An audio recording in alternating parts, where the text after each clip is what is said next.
We bought the Taproot filly out of Tisn't She Beautiful and will be trained by Todd Pletcher. Extremely athletic, a lot like him. We're excited to see him on the track. Beautiful filly. She's out of a graded stakes mare that ran early as a 2-year-old, so I like that quite a bit out of her. This filly looks like she's going to be super early and precocious. Very good muscled filly, just a lot to like about her. Taproot, standing at Gainesway. Hi everyone, David Aragona here for another edition of the TimeformUS Road to the Derby series presented by Gainesway, as Gainesway is presenting all of our Kentucky Derby prep coverage at Daily Racing Form this season. The Keeneland meet kicks off this Friday at Keeneland, and the big race there on Saturday is their major Kentucky Derby prep, the Grade 1 Bluegrass Stakes, offering 100 Kentucky Derby qualifying points to the winner of this race, and there is a large field of 12 runners signed on. Let's throw up the field for this race, and while we have a lot of horses entered in this race, I think that there are a few horses that are likely to garner most of the support on the tote board. Included among those are the number 4 Zanden and the number 10 Smile Happy, both horses coming out of the Risen Star Stakes at Fairgrounds. Now, Smile Happy pegged as the slight favorite at 9-5 on the morning line. He was considered one of the top prospects coming into this 3-year-old season in 2022 off his impressive couple of victories last year when he won the Kentucky Jockey Club at Churchill Downs. He did lose his seasonal debut, but I think he's still coming in here as a major player in the Kentucky Derby. Just he and Zanden, they really do have to garner the points to qualify to get into that Kentucky Derby starting gate. Among the others that could take money are the number 6 Emmanuel, a highly regarded runner from the Todd Pletcher barn, perhaps the number 1 Command Performance, Irad Ortiz is mounted in this race, and also Rattle and Roll, the stablemate of Smile Happy, another runner from that Ken McPeak barn. But if you like a long shot in this race, you're going to get paid because there are plenty of horses that could slip through the cracks from a price standpoint in this 12-horse field. Before we get into the major contenders, let's take a look at the TimeformUS pace projector for this race. And a lot of runners that want to be bunched up towards the front end, a lot with similar running styles. You see the number 3 and 12, both horses coming out of the Tampa Bay Derby, Trademark and Grantham, who are shown towards the front end in this race. We'll see if Trademark can get to the lead. He's a horse that's had some trouble breaking out of the gate in his recent races, but he is one that prefers to be on the lead if his rider is able to hustle him out there. The number 6, Emmanuel, has shown speed in some prior races, but I don't see this as a pace that has to be supersonically fast. I mean, that you do see that red bar predicting a fast pace on the pace projector, but there's not a clear front runner that's going to run off on the lead here. I just think it's going to be a contested pace. A lot of stalkers that will be jockeying for position heading into that clubhouse turn at Keeneland. Both of the major players in this race that will be among the favorites, the number 4 Zanden and the number 10 Smile Happy, are mid-pack runners that are going to have to work out a trip and through traffic in this 12-horse field. Let's start the conversation among the contenders with those 2 runners, beginning with the number 10, Smile Happy. Let's take a look at his past performances. He's run really well in all 3 starts of his career. He was a visually impressive winner when he broke his maiden over this Keeneland surface back in October of last year, followed it up with that impressive victory that I just mentioned in the Kentucky Jockey Club when he beat what turned out to be a pretty good field, a Classic Causeway, a subsequent stakes winner out of that race. The same goes for White Abario, who qualified for the Kentucky Derby, winning the Florida Derby last weekend. So Smile Happy definitely has the company lines from his 2-year-old season to be considered among the top Kentucky Derby contenders. And I thought there was nothing wrong with his seasonal debut in the Risen Star last time. He didn't win that race, so he lost his undefeated record, but he was defeated by Epicenter, who is arguably the favorite heading into the Kentucky Derby at this point in time. Prior to this final round of preps being run, Epicenter having just won the Louisiana Derby with a really strong speed figure a couple of weeks ago. And Smile Happy, I thought, ran pretty well to be second in that Risen Star. I thought he was ridden by Corey Lannery like he might have needed the race. He was not ridden with a ton of urgency, not really set down to deliver his best effort until they got into the straightaway in the stretch of that race. And he was picking up ground at the end, just kind of was left with a little bit too much to do. So I do think that's an effort that Smile Happy can move forward off of. He got a 1:08 time from a speed figure to close out his 2-year-old season, repeated that number in his season seasonal debut, so I think he's likely now to take a step forward. And if he vaults into the 1-teens in the speed figure range, I think he's going to be pretty tough to beat in this race. And I do think he is very much the one that they have to gun down in this Bluegrass Stakes on Saturday. His main rival likely to be another horse coming out of that Risen Star, the number 4 Zanden. And Zanden finished just a half length behind Smile Happy in that Risen Star. But let's take a look at the final race that Zanden ran as a 2-year-old in the Remsen Stakes. He just barely lost to Mo Donegal this day.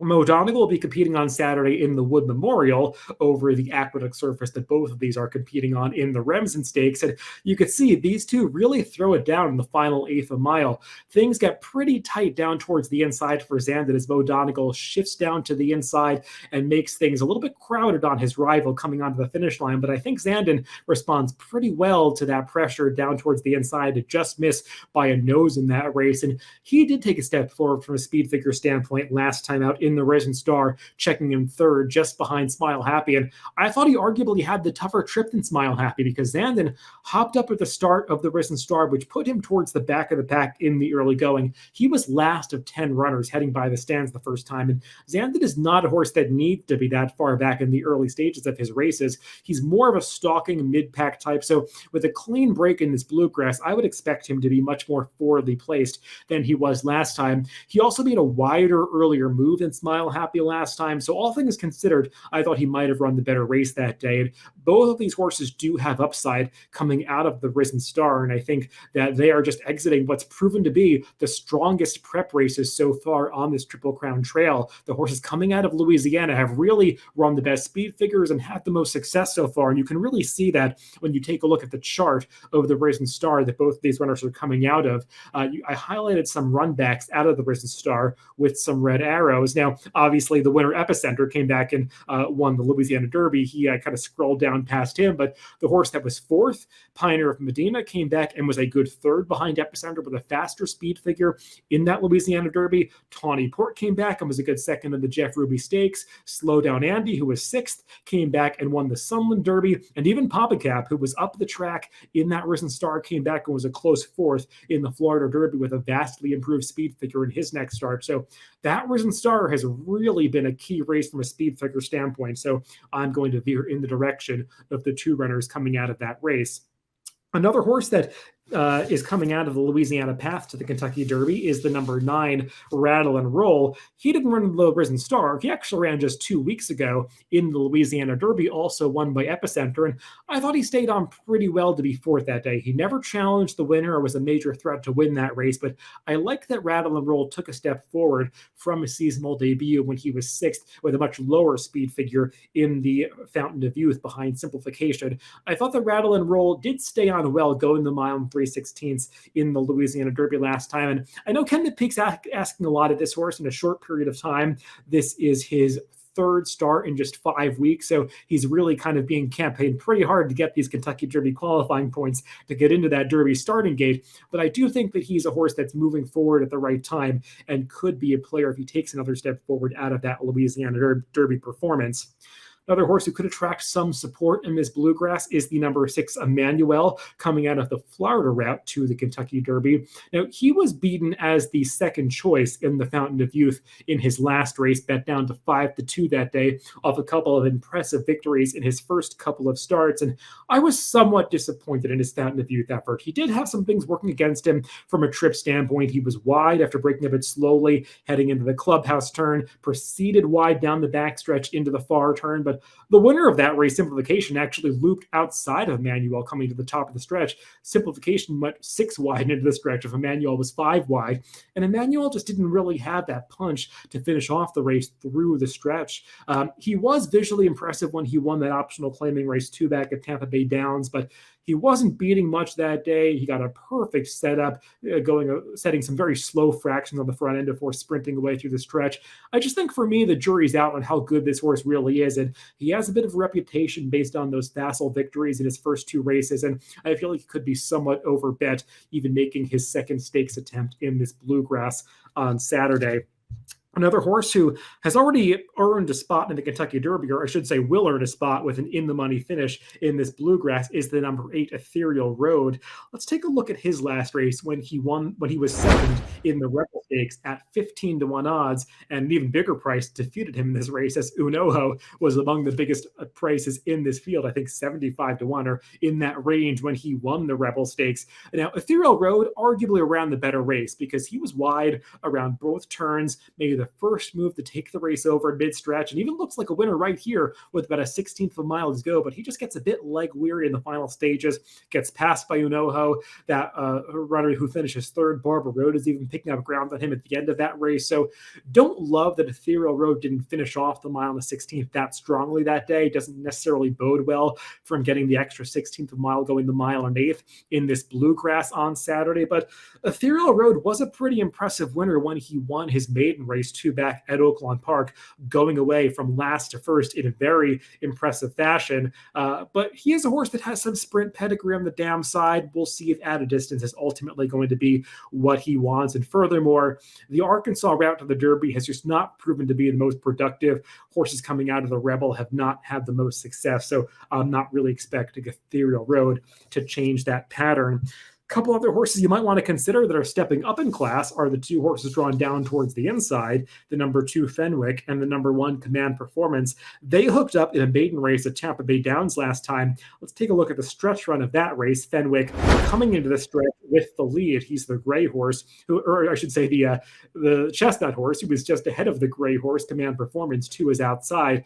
Now, Command Performance was the 1-9 favorite in this race for a reason, because he had some grade 1 credentials from his 2-year-old season, having been the runner-up in the Champagne Stakes behind leading 2-year-old Jack Christopher. But Command Performance was pretty disappointing off the layoff this day, beaten over 5 lengths by that long shot Fenwick, and actually Command Performance just barely holding on for second that day. Now, Command Performance is probably going to be the one that people want out of that race, given the fact that he has perceived upside after having run so much better during his 2-year-old season. And that 116 TimeformUS speed figure that he got for that second place finish in the Champagne is the best number anybody in this field has earned. It's just a matter of whether or not Command Performance was a precocious 2-year-old, and if he can step forward and build on that effort or even get back to it, because he just has not looked like the same horse ever since that Champagne. Sometimes these horses that show a lot of promise as 2-year-olds do not go on developing into their 3-year-old seasons. And with Arad Ortiz named aboard this horse, I'm not going to be surprised if he gets bet down a little bit off that 12-1 morning line. Horse that's probably not going to get bet down at all and should be every bit of his big price on the morning line is the number 3 Trademark. I just want to highlight him as a long shot in this race. Not necessarily as a win candidate, but he's been big prices in each of his last 2 races at Tampa Bay Downs. Clearly, things did not work out for him too back in the Sam F. Davis when he finished last, 30 lengths behind the Winter Classic Causeway. He just did not get a great trip that day, fought his rider for the first half of the race and was empty by the time they got to the top of the stretch. Last time out in the Tampa Bay Derby, I thought Trademark ran considerably better. Again, he was unable to make the lead because he broke a bit flat-footed, but once again, he fought the rider briefly, but I thought he did a lot more running thereafter, kind of altering course multiple times in the stretch, but never gave up to battle on to just miss third that day. Now, if he can be aggressively ridden and finally break cleanly in this race, I do think that Trademark could be the pace setter in this Bluegrass, and that potentially makes him dangerous because there's not a ton of confirmed front-running speed in this field, so I'm not going to be surprised if Trademark takes them a long way on the front end.